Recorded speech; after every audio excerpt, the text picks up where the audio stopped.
Noticentro 1, CMI. Valle del Cauca incomunicado con Quindío por caída de Puente La Vieja que dejó 2 fallecidos y 15 heridos. Advertencia del presidente de la Cámara, David Racero, al representante Uzcategui por acto violento en el Congreso. Alto comisionado para la paz, Danilo Rueda, se reúne con exjefes paramilitares. Ministro de Defensa lidera Consejo de Seguridad en Barranquilla. Alias Mono Avanti, 11 veces capturado por microtráfico. Cada día se roban 13 bicicletas en Bogotá.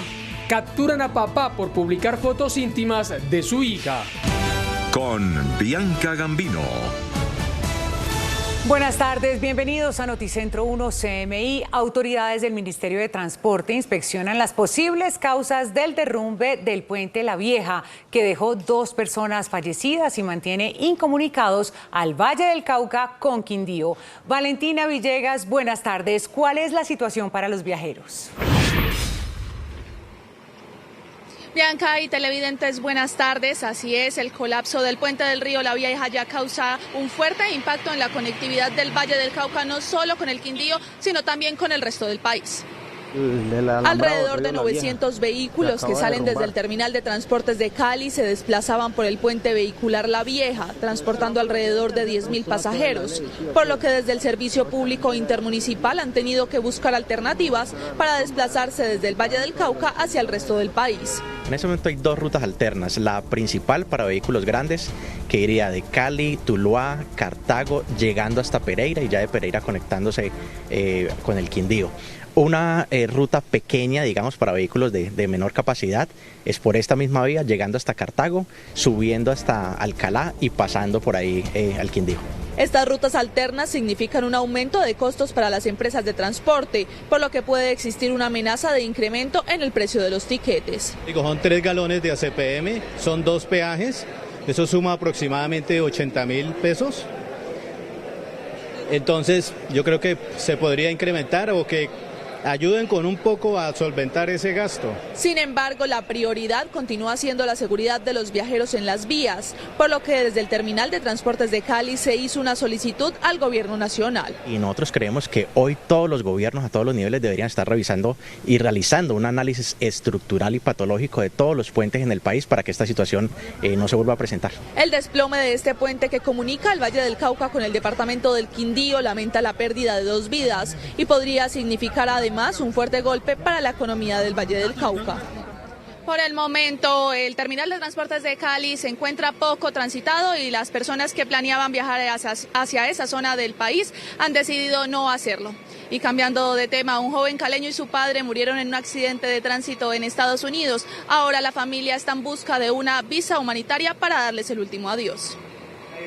José Luis Quijano era un periodista caleño de 25 años en busca de una mejor calidad de vida. Hace 10 meses partió junto a su padre Víctor, de 52 años, a Estados Unidos, donde lastimosamente encontraron la muerte el pasado 10 de abril. Ahora, su familia busca la repatriación de los cuerpos de sus seres queridos o una visa humanitaria para lograr darles un último adiós. En este momentico estamos pidiendo encarecidamente una visa humanitaria para mi mamá, para poder viajar en el transcurso de esta semana, para estar con mi hermano y con mi papá.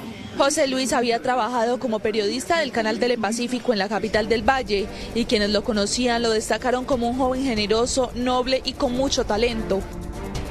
Paz en la tumba de este colega. Y en otra información, un verdadero calvario vive una familia oriunda del municipio de Tuluá luego de que durante un paseo en el norte del Tolima, su hija Ana Sofía Alarcón, de 16 años, fuera arrastrada por la corriente de la quebrada La Yuca en el municipio de Santa Isabel. Inmediatamente sus familiares la reportaron como desaparecida, sin embargo ahora denuncian la falta de apoyo de las autoridades en la búsqueda del cuerpo. Lo que le preocupa a esta familia es que el cuerpo de Ana Sofía llegue al río Magdalena, donde sería más difícil de encontrar. Por eso la desesperada petición de esta madre es celeridad en el proceso de la búsqueda del cuerpo. Y desde el terminal de transportes de Santiago de Cali, esta es toda la información. Valentina Villegas, Noticentro 1, CMI. Muchas gracias, Valentina. El presidente de la Cámara de Representantes, David Racero, anunció una posible investigación contra el congresista José Jaime Uzcategui por el acto protagonizado durante la moción de censura al canciller Álvaro Leiva. Lina Sandoval con los nuevos detalles de este hecho. Buenas tardes. Muy buenas tardes, Bianca y televidentes. Lo que ha dicho el presidente de la Cámara, David Racero, es que se van a revisar los videos y todo el material audiovisual que existe sobre estos hechos ocurridos ayer a las afueras de la plenaria de la Cámara, cuando miembros retirados de las fuerzas militares y de policía y también veteranos de las fuerzas militares y de policía intentaron ingresar al salón elíptico de la Cámara de Representantes, donde se llevaba a cabo la moción de censura contra el canciller Álvaro Leiva. Dice Racero que esto que ustedes están viendo en imágenes podría representar una asonada. Es un delito penal, asonada, contemplado en nuestro marco normativo. Congresista que, utilizando su estatus de poder, quiso ingresar de manera violenta al auditorio de la Cámara de Representantes, puso en riesgo la integridad de congresistas, de 2 ministros y, por supuesto, de todo el personal administrativo y de asesores.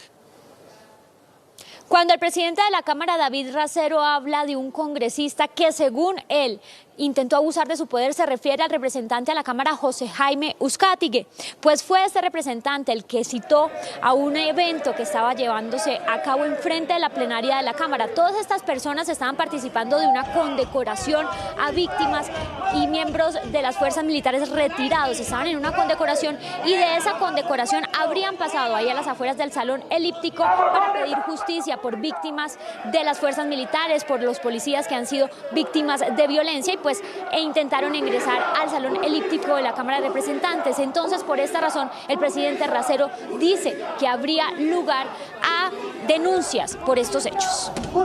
Deben haber acciones contundentes administrativas y hasta penales. Ya lo determinará tanto la Comisión de Ética, ante la cual compulsaremos copias, y por supuesto ante la Procuraduría para mirar los posibles abusos que cometió este congresista. Mientras tanto, el representante José Jaime Uzcategui defiende los hechos ocurridos en el día de ayer. Dice que son legítimos porque ellos estaban exigiendo justicia por los miembros de las fuerzas militares y de policía que han sido víctimas de la violencia. Ahora me amenaza con demandarme por asonada ante la Corte Suprema de Justicia, lo cual es un despropósito, porque si en Colombia secuestran 70 policías como lo hicieron en el Caguán, es un cerco humanitario. Y si somos los hijos que nos acercamos al Congreso a pedir justicia, eso es un acto criminal o terrorista. ¿Hasta dónde vamos a llegar con la persecución de este gobierno? Un dato de cierre de otras noticias aquí en el Congreso de la República: ya está radicada la ponencia alternativa de la reforma a la salud por parte del Partido Liberal. La radicó el representante Germán Rosso del Partido Liberal. Más detalles en nuestra emisión central desde el Congreso de la República. Lina María Sandoval, Noticentro 1, CMI. Muchas gracias, Lina. Autoridades investigan el homicidio de un hombre en el noroccidente de Bogotá. La víctima fue asesinada en un restaurante, presuntamente por un sicario que se transportaba en una moto. Angélica Arango con los detalles. Buenas tardes. Bianca y televidentes, muy buenas tardes. Empezamos con esta importante información en términos de seguridad de la capital del país, pues lastimosamente los homicidios van en aumento en lo corrido de este 2023. Precisamente conocimos el caso de un hombre que fue atacado por un sicario presuntamente en la localidad de Suba cuando se encontraba en un restaurante. ¿Qué pasa con el homicidio en la capital del país? Pareciese que los delincuentes actúan con sevicia y ya no temen a las consecuencias. Precisamente se conoció un caso de homicidio en la localidad de Suba, en donde un hombre de 31 años se encontraba dentro de un restaurante cuando un sujeto se baja de una motocicleta y le dispara en varias oportunidades. El sicariato es una modalidad de estructuras criminales organizadas, básicamente está ligado o a disputas territoriales entre distintas bandas o la utilización de sicarios, ajuste de cuentas, no pago de deudas y fundamentalmente son disputas territoriales. La Policía Metropolitana se encuentra buscando a los delincuentes, sin embargo casos como este van en aumento. La verdad es que sí se han incrementado en lo que va corrido el año comparado con el año 2022 los homicidios y de manera particular en los últimos años ha venido creciendo el homicidio ligado a estructuras criminales, fundamentalmente el sicariato. Y básicamente este tipo de homicidio se da por una disputa que hay por las rentas criminales, particularmente del microtráfico.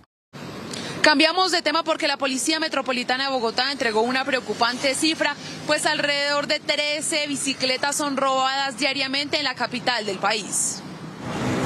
Como alternativa de transporte han incrementado los biciusuarios en la capital del país. Sin embargo, la mayoría cree que Bogotá no les brinda la seguridad necesaria para transitar con calma. No hay seguridad. O sea, pues en la noche más que todo. Ahorita en la mañana no, pero en la noche sí hay harta inseguridad. Sí, no, la verdad yo salgo muy temprano y tiene que uno salir predispuesto a que lo van a robar, lo van a atacar de alguna forma. Tengo que andar armado. Entonces yo voy con una varilla, si salgo muy temprano, salgo una varilla larga. Yo he hecho un estudio de rutas para ver cuál es la menos insegura para transitar con mi hijo. Entonces intento coger siempre la ciclorruta, pero lastimosamente muchos ciclistas no obedecen las instrucciones o las señales que nos aplican a nosotros los ciclistas. A una vez se le toca o coger por los andenes o coger por una calle que no está marcada o que no está delineada. Todo esto pues para evitar ser robado o para evitar dar papaya, como dicen por ahí. Este sentimiento se ve relacionado al hurto y atraco al que se ven constantemente expuestos. En lo corrido de este año se han presentado 1.400 casos. Nosotros tenemos focalizados el servicio de policía en 8 localidades. Estas 8 localidades nos generan el 65% del delito en la ciudad. Tenemos la localidad de Bosa, localidad de Kennedy, Fontibón, Engativá, Suba, Usaquén, Chapinero y Barrios Unidos, por corredores principales de la vía. Precisamente se conoció un video que muestra cómo en la avenida calle 53 con carrera 30, en inmediaciones del barrio Nicolás de Federman, delincuentes abordan a un ciclista violentamente. Una de las modalidades es que se le atraviesan varias personas, lo despojan de sus pertenencias y ahí es donde se genera el hurto. La Fiscalía informó que se priorizan las investigaciones contra este tipo de actos delictivos y violentos en Bogotá. Bianca y televidentes, terminamos con esta lamentable información, pues la Policía Metropolitana dio captura a un hombre de 43 años que estaba tomando fotos íntimas de su hija menor de 14 años y las estaba vendiendo por pornografía. Continúan los hechos reprochables en la capital del país. Esta vez fue capturado un hombre de 43 años, quien es padre de una menor de 14 años por el delito de pornografía. La denunciante fue la hermana de la menor, quien contactó a la línea púrpura para hacer conocer de este aberrante caso. El día de hoy se logra la captura de este sujeto y quedará a recaudo de las autoridades por los delitos de pornografía infantil y delitos anexos alrededor de este tipo penal. La captura se dio por medio de orden judicial en la localidad de Bosa. Cuando la policía verificó al interior de la vivienda del hombre, encontraron en su computador fotografías de las partes íntimas de su hija, entre las cuales hallaron la pelvis y los órganos genitales. En lo corrido del año se ha logrado la captura de 127 personas por delitos en contra de la formación sexual, niñas, niños y adolescentes. Bianca y televidentes, desde el norte de Bogotá me despido. Angélica María Arango, Noticentro 1, CMI. Muchas gracias, Angélica. En Itagüí, Antioquia, denuncian la muerte de una mujer tras practicarse un procedimiento estético en un lugar clandestino. La víctima dejó 3 hijos, uno de ellos con discapacidad. Hernán Muñoz con la historia. Buenas tardes. Bianca, ¿qué tal? Buenas tardes para usted y para todos los televidentes. Es una historia dolorosa que se produce en el municipio de Itagüí, en el sur del Valle de Aburrá. Se trata de una mujer de 45 años, comerciante, quien al parecer permitió y se dejó seducir por una oferta de una lipólisis que se hizo en el abdomen y además en las piernas, porque su deseo era mejorar el aspecto físico. Viajó, escuchen esto, desde el Urabá antioqueño hasta aquí, hasta el municipio de Itagüí, pero viajó además con un menor de edad, quien la estuvo acompañando en este procedimiento. Luego de habérselo practicado, se trasladó hacia la ciudad de Medellín a seguir las indicaciones que le establecieron en el postoperatorio. La mujer se puso mal y según la familia que relató después de su muerte, ella prácticamente no tuvo una atención primaria en un centro asistencial o en un hospital como es debido y posteriormente falleció. Aquí están los detalles de esta historia. Según la denuncia, Luz Adelis Mazo, de 45 años, viajó desde Apartadó hasta Itagüí y allí se practicó un procedimiento estético en las piernas y el abdomen porque su deseo era mejorar el aspecto físico, pero durante el posoperatorio mostró señales negativas. Por ejemplo, la señora, aparte que ella no era profesional, tampoco encontraba, no tenía personas idóneas. Su esposo relató que la mujer se puso mal y los dueños del establecimiento la remitieron desde el lugar donde se estaba recuperando hasta una vivienda de una enfermera y no a un centro asistencial como debería ser el protocolo médico. Al final la vieron tan mal que la llevaron a un hospital de Itagüí, pero llegó sin signos vitales. Noticentro 1 CMI consultó con la alcaldía de Itagüí, quien respondió que no tiene la competencia para hacer vigilancia y control del espacio y serán las autoridades competentes quienes determinarán qué ocurrió y si ellos contaban con el permiso. En esta casa donde funcionaba el spa, nadie abrió la puerta. La familia ya interpuso la denuncia. Cambiamos de tema porque los organismos de socorro siguen la búsqueda de un menor de 14 años que cayó a un río en el municipio de Urrao, en Antioquia, tras desprenderse el cable de una garrucha en la que se transportaba junto a su hermano.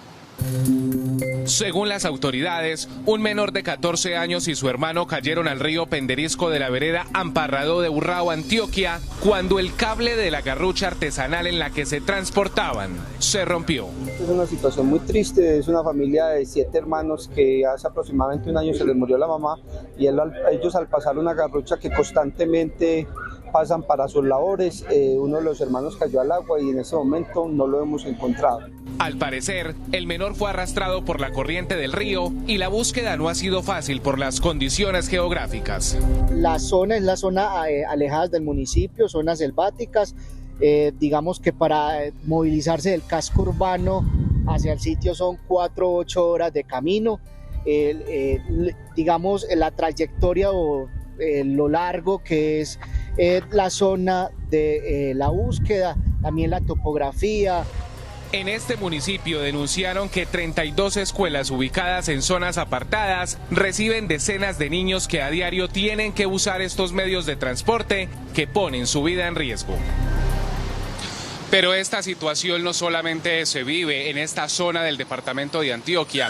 Estuvimos también en el municipio de Río Negro, donde líderes sociales denuncian el mal estado de 4 instituciones educativas, donde hay por lo menos 150 niños perjudicados, porque según ellos no se les ha prestado la atención oportuna y tampoco se ha hecho el acompañamiento para que puedan de alguna manera arreglarlas. Según la denuncia, el Instituto Técnico Industrial Santiago de Arma, el Colegio Juan Manuel González y la institución Ana Gómez de Sierra son algunos de los establecimientos que reportan deterioro en la infraestructura. Líderes sociales le exigieron a la administración y al gobierno nacional que ponga sus ojos en la Normal Superior de María y expusieron la problemática que allí se vive. Duele muchísimo, por ejemplo, el de la Normal, que es un caso bastante complicado porque es una institución insignia, tiene 150 años y en los últimos 8 años esa institución educativa no ha recibido absolutamente ni un toque de pintura, que es muy grave. Nosotros estuvimos visitándola en algún momento y revisamos las humedades, no solamente en las paredes sino en los techos, la falta de espacios adecuados para que las personas, por ejemplo, con movilidad reducida puedan acceder en esa institución al derecho de la educación. y confirmó que más de 150 niños se encuentran en riesgo por el mal estado de las instituciones. Por lo pronto, esta es toda la información que entregamos a esta hora de la tarde. Desde Medellín, Hernán Muñoz, Noticentro 1 CMI. Gracias, Hernán.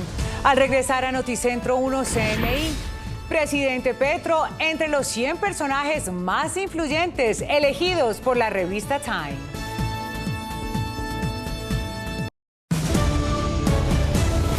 Seguimos en Noticentro 1 CMI. En el municipio de Monpós fue capturado el mono Avianti. El delincuente ya había sido detenido en 11 oportunidades por la policía. Tatiana Rodríguez, buenas tardes. ¿Qué pasará con esta persona? Bianca, televidentes, muy buenas tardes. Hace pocas horas un juez de control de garantías le realizó la legalización de captura, posteriormente la audiencia de imputación de cargos y por fin un juez de control de garantías lo envió a la cárcel. Este delincuente con un amplio prontuario conocido como alias El Mono Avianti ya había sido capturado en 11 oportunidades de acuerdo con las autoridades. Es de anotar que este ciudadano registra 11 anotaciones o registros en el sistema SPOA de la Fiscalía por diferentes delitos, especialmente por el delito de tráfico, fabricación y porte de estupefacientes. Su detención en flagrancia se dio en el barrio 1 de Julio, donde la comunidad había denunciado en múltiples ocasiones su recurrencia en los hurtos y la venta de estupefacientes. En el momento de su captura se le halla en su poder cerca de 513 dosis distribuidas en marihuana y cocaína en sus derivados. Esta vez un juez sí lo envió a la cárcel luego de las audiencias de legalización de captura e imputación de cargos. El Mono Avianti también cuenta con anotaciones por violencia intrafamiliar y concierto para delinquir agravado por darse para la financiación del terrorismo. Y también en otras noticias, la Fiscalía entregó detalles frente al caso de Andrés Felipe Usme. Esta persona había sido capturada en días pasados por el secuestro de un funcionario de la Fiscalía y su familia.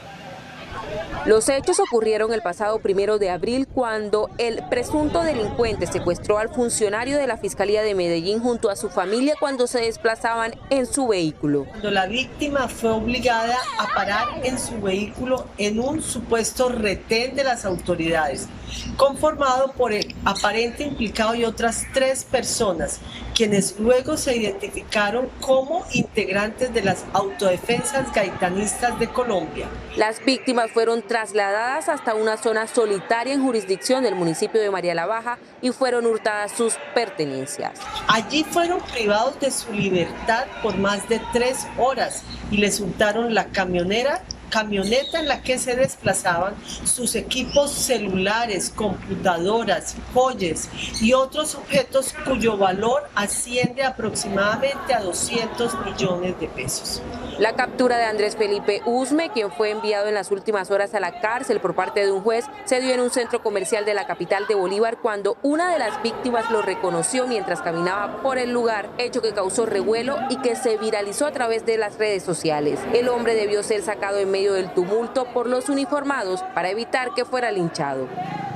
Hay que mencionar que en este caso esta persona, el sindicato, no aceptó los cargos, por lo que entrará en todo el proceso de apelación. Por ahora es todo desde Cartagena. Tatiana Rodríguez para Noticentro 1 CMI. Feliz tarde.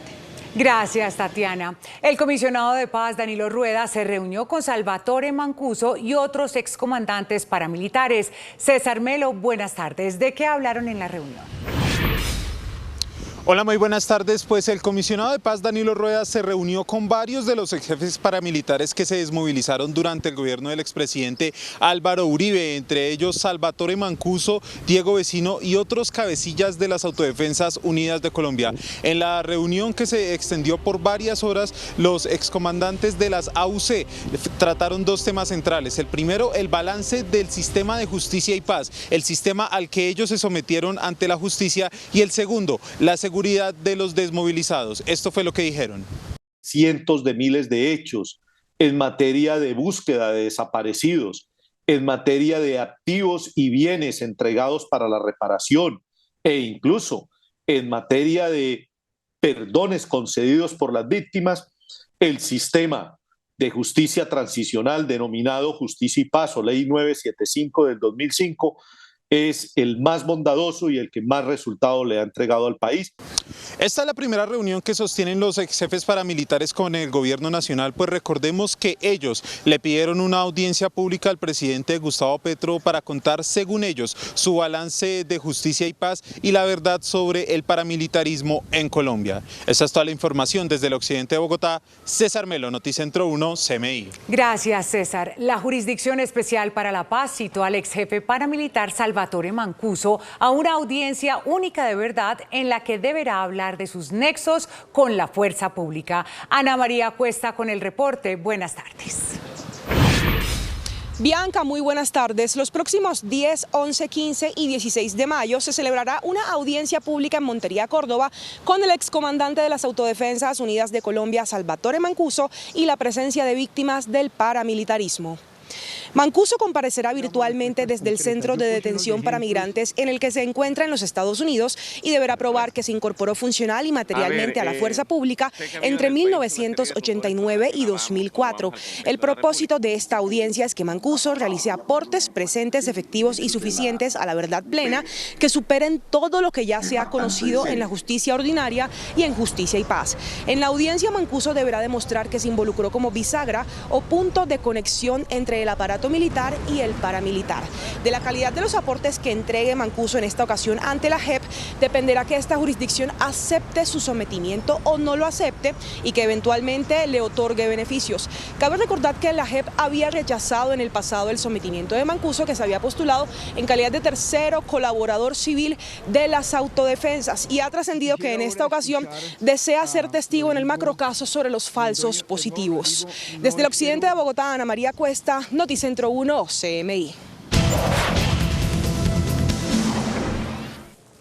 La revista Time eligió al presidente Gustavo Petro como uno de los 100 personajes más influyentes del mundo. El perfil del mandatario fue escrito por el presidente de Chile, Gabriel Boric, quien lo describe como el líder de una coalición histórica.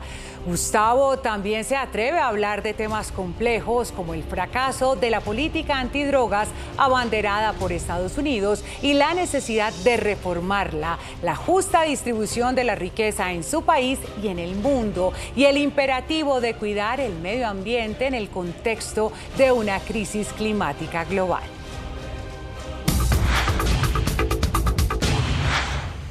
Una nueva jornada de protestas vive Francia ante una decisión clave sobre la reforma pensional del presidente Emmanuel Macron.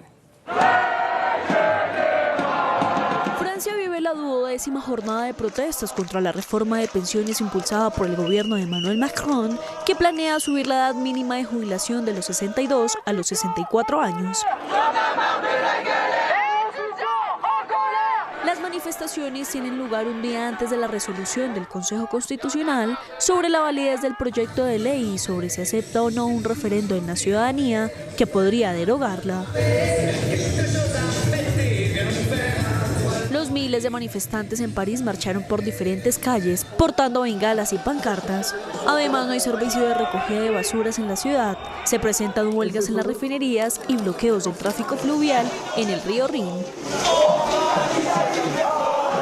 Asimismo, docenas de trabajadores ferroviarios comenzaron su protesta alrededor de una hoguera en la Gare de Lyon antes de marchar por la estación de tren y tomar el metro a través de París hasta una gran avenida conocida por sus boutiques de lujo. Macron y su administración sostienen que la ley es esencial para garantizar que el sistema de pensiones no quiebre. Japón activó su sistema de alerta civil ante el posible impacto de un misil en torno a la isla de Hokkaido, tras detectarse el lanzamiento de un proyectil desde Corea del Norte. Un misil norcoreano desató el miedo y el pánico en la isla de Hokkaido, en el norte de Japón, después de que el sistema de alerta de emergencia del gobierno advirtió a los residentes que se pusieran a cubierto. Millones de personas recibieron esta alerta, que incluía una orden de evacuación instándoles a buscar refugio, ya que el misil podría caer en la isla o cerca de ella. pero poco después, el miedo de la población se convirtió en ira y confusión al levantarse la orden en medio de informes de que había sido enviada por error, con funcionarios locales diciendo que no había posibilidad de que el misil impactara en la isla y Tokio confirmando más tarde que había caído fuera del territorio japonés en aguas de la costa oriental en la península coreana. El gobierno nipón se defendió advirtiendo que la alerta era apropiada dada la escasa información disponible en ese momento, asegurando que se actualizó la alerta una vez se determinó que el misil no caería cerca de Hokkaido, aunque no es la primera vez que se producen problemas con el sistema de alerta temprana. Algunos de los documentos clasificados del Pentágono filtrados en la web y medios resaltarían las preocupaciones de Estados Unidos sobre la creciente influencia de China y Rusia en América Latina y África. Entre los detalles hay referencias al grupo de mercenarios rusos Wagner, que estaría evaluando aceptar un contrato para luchar contra las bandas criminales en Haití, y una empresa china que negocia la construcción de un puerto de aguas profundas en Nicaragua. En África se habla de un amplio plan de propaganda de la inteligencia rusa para moldear la opinión pública en el continente. Fuertes lluvias en el estado de la Florida dejan parte de la ciudad de Fort Lauderdale bajo el agua. El sur de la Florida experimentó una cantidad récord de lluvia que dejó algunas áreas con grandes inundaciones que seguirán afectando la vida de miles de residentes durante días. El aeropuerto internacional Fort Lauderdale del Hollywood permanecerá cerrado hasta este viernes a las 5 de la mañana. La ciudad de Fort Lauderdale emitió un estado de emergencia y las autoridades condales suspendieron las clases en las escuelas públicas. Los equipos de emergencia han trabajado las 24 horas para rescatar a los necesitados y hasta el momento no ha habido informes de lesiones o muertes. Las inundaciones han sido categorizadas como un evento histórico que ocurre una vez en 1000 años. Las precipitaciones han sido calificadas como históricas por las autoridades. En búsqueda de señales extraterrestres parte una nueva misión espacial a Júpiter. Se trata de la sonda JUICE de la Agencia Espacial Europea, que tenía previsto ser lanzada hoy, pero por malas condiciones climáticas lo hará mañana. Llevará a cabo observaciones detalladas del gigante planeta gaseoso y sus 3 grandes lunas heladas, Calisto, Europa y Ganímedes. La sonda está lista para emprender un viaje de 8 años, durante el que tendrá que buscar la asistencia gravitatoria de la Tierra, la Luna y Venus hasta alcanzar su destino final. El ministro de Defensa, Iván Velásquez, reportó una reducción en los índices de criminalidad en Barranquilla y el Atlántico después de que se produjera la encarcelación de 2 jefes de bandas criminales. Tras una reunión del Consejo de Seguridad con el alcalde de Barranquilla y el área metropolitana, el ministro de Defensa, Iván Velásquez, dijo que las cifras de la última semana muestran unos mejores indicadores en delitos como el homicidio. Planes estratégicos adoptados por la Policía Nacional, fundamentalmente, de acuerdo con todo lo que nos presentó el general Urquijo, han dado positivos resultados, y en eso ha habido una confirmación tanto de parte del secretario del Interior del departamento como del propio alcalde de Barranquilla. Indicó que el hecho de que los jefes de bandas criminales como Digno Palomino y alias Castor estén hoy tras las rejas y el cambio de cárcel de alias El Negro Over permiten haber mejorado la seguridad en esta sección del país. Ha habido unos mejores índices, todavía elevados, pero en realidad unos mejores índices respecto de homicidios, que esperamos que se consolide esa disminución. Por su parte, el alcalde de Barranquilla, Jaime Pumarejo, pidió no bajar la guardia. Última hora, Noticentro 1, CMI. Mucha atención, que a esta hora la reforma a la salud del gobierno nacional acaba de perder el respaldo de los partidos Liberal, Conservador y la U. Gerardo Aristizábal, buenas tardes. ¿Qué fue lo que pasó? Hola, muy buenas tardes. Pues el tema de la reforma a la salud sigue en crisis.